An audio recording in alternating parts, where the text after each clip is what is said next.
Good afternoon, everyone.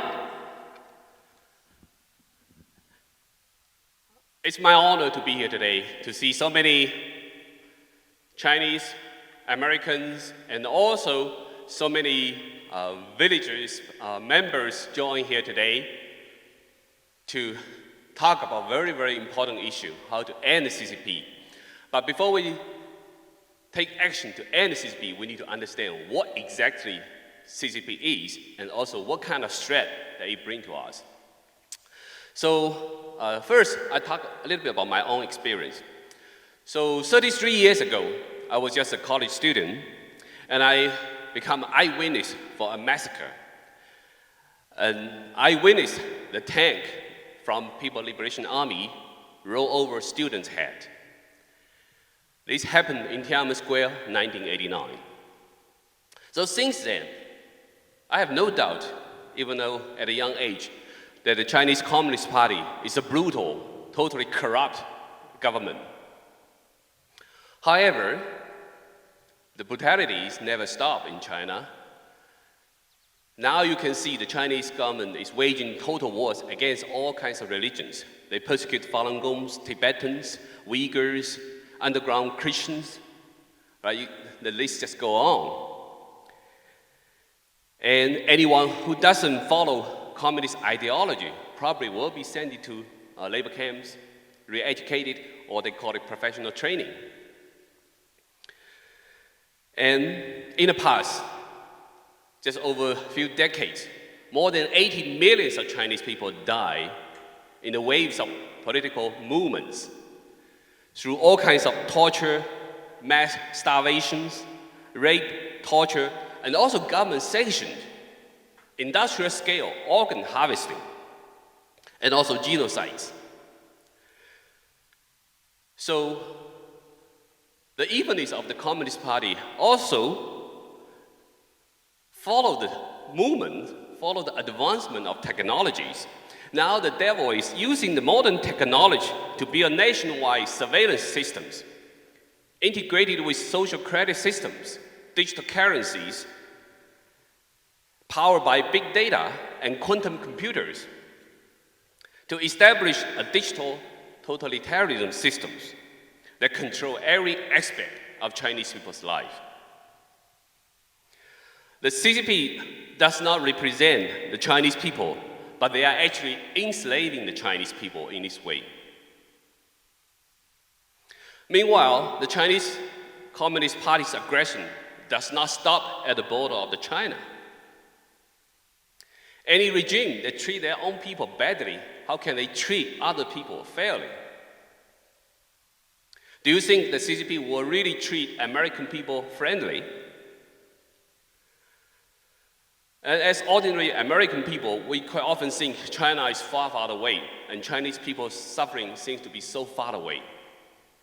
Why should we care about CCP's threat?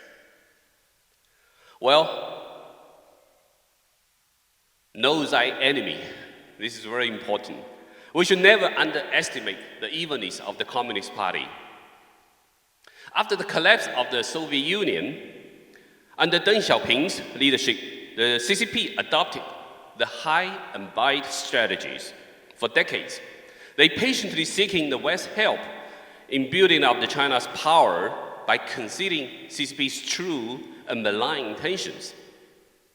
So with Western countries' knowledge, talents, technologies, and investments, the CCP fooled the world into believing that the communist China could open its doors and transform into a democracy. But in reality, the CCP has always regarded the United States as the main obstacle to its ambition to control the whole world. And as technology evolved over the years, the CCP quietly adopted a strategy of unrestricted warfare against America. So in 1999, two influential People's Liberation Army's colonels revealed how to wage unrestricted warfare against the United States without fighting, win the war without fighting. And the tactics involve economic warfare, for example, destroy US industrial base, create supply chain dependencies, and financial warfare, So recruit Wall Street to fundraise for the CCP's corporations, state-owned corporations. And so far, more than 3 trillion have been invested into China because of their efforts. And political warfare, for example, they legitimize the United States constitutional republic, and they run the Maoist race series in the United States. And also information warfare, for example, very aggressive propaganda worldwide, and also subversion warfare. Liam just mentioned about the espionage situation, right? And also the technology warfare. So they force American companies to surrender their proprietary information technologies. Then the CCP can buy and steal it, steal the whole company. And cyber warfare, we heard about this a lot, right? TikTok, big data, Huawei, and even all those, even your routers at your home probably have backdoors. And then they have the elite capture campaigns. So they penetrate every institution in America via greed, sex, influence, different tactics. And then chemical warfare, you know about fentanyls, and also big data warfare. So we mentioned about TikTok, like Chris, right? And another very important thing is biological warfare. So, you know, in the last 2 years, we've been suffering the pandemic.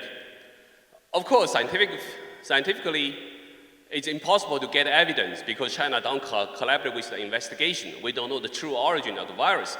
But it's no doubt the CCP let the virus spread to the whole world. They let people who got infected in Wuhan travel to the whole world while they locked down the city of Wuhan. So more than 1 million people already died in the United States. And now, they are still doing gain-of-function studies. So last week, in one of the testimony in the Congress, Dr. Stephen Quay actually testified that through his investigation in the raw data from the publication of Wuhan Institute of Virology, he found they are working on infectious clone on Nipah virus. This is another biosafety level 4 virus, very dangerous virus. They have frequent outbreak in the Southeast Asia, South Asia, and some of the Africa. The fatality rate can be up to 90% in some of the outbreaks.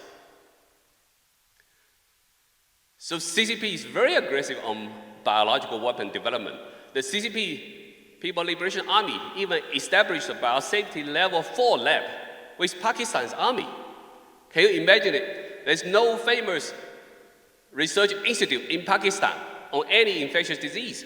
Why PLA want to collaborate with Pakistan's army to have a pivot lab there? So next time, if another outbreak happens, Pakistan is to blame, not the CCP. This is their strategy. So this is a multi-domain warfare. In all these battlefields of unrestricted warfare indicate the CCP aims to bring down America in a very comprehensive multi-domain warfare. So what can we do? We must be able to willingly defend ourselves against and defeat this present danger. So this requires us, among many other things, include the United States government must recognize the CCP is our mortal enemy, and the CCP is a transnational criminal organization. And the United States also must end our dependency on Chinese supply chains for everything from medicines to rare earth minerals to fertilizers to silicon chips, right? And we should find genuine alternative source for supplies to reduce such vulnerabilities. And the government of the United States at every level must be purged of politicians and officials compromised by the Chinese Communist Party. Yeah. Even in the Intelligence Committee in the Congress, in the House, they have people being compromised by the Communist Party, right? And also the financial managers must stop using American investors' money to underwrite Chinese communist threat.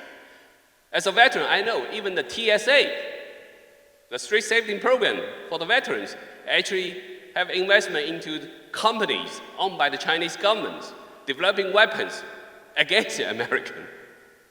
It's such an ironic situation, but it happens. So CCP definitely is aimed to destroy the United States, and it threatens every Americans.